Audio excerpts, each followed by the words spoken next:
Can they hang on to Alexander Isak if they don't make Champions League football? Well, that's going to be a challenge, isn't it? Bruno Guimaraes as well. The top players want to be playing in the Champions League, so that's a big issue. Do you think it's pretty much set? If they don't get Champions League football, is Isak's future will be in question? There'll be a few teams on a higher alert if they don't make Champions League, that they might be able to take them away. I think if they get Champions League, I expect them both to stay.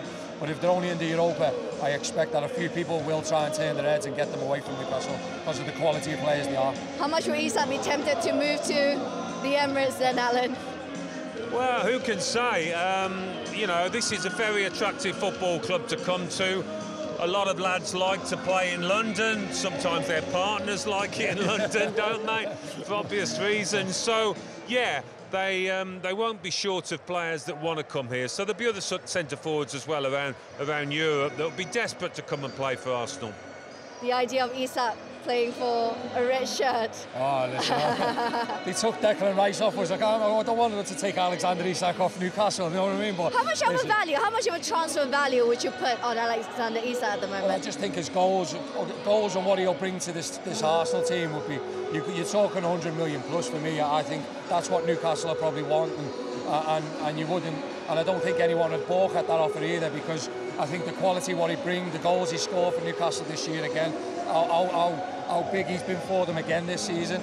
You're seeing him, you know, without him today, you know, or you feel with him in the team today, they would have scored one of those chances. Well, he got one of those chances, it would have been in the back of the net. So that's how important he is to this Newcastle team. Is it the perfect profile of a striker you would want for Arsenal, Isak? Or because the options are Benjamin Sesko, I think they tried to get him. Yeah. Gyökeres as well, the other one that seems to be on everyone's radar at the moment. Yeah, I think he is the perfect profile.